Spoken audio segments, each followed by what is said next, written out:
দীপ্ত লেকে মিনারের সামনে সবাই জড়ো হয়েছি সাধারণ শিক্ষার্থীরা।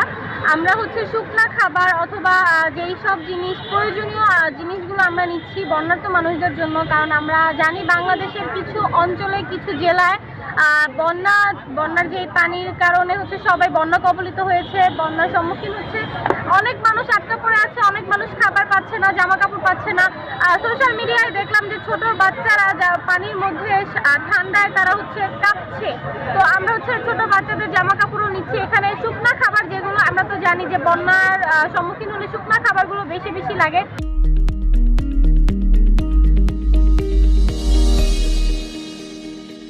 তাই আমরা শুকনা খাবার সংগ্রহ করছি। আর আমরা এখানে আজকে গণত্রাণ কর্মসূচি করছি। আমরা আজকে মাদারীপুর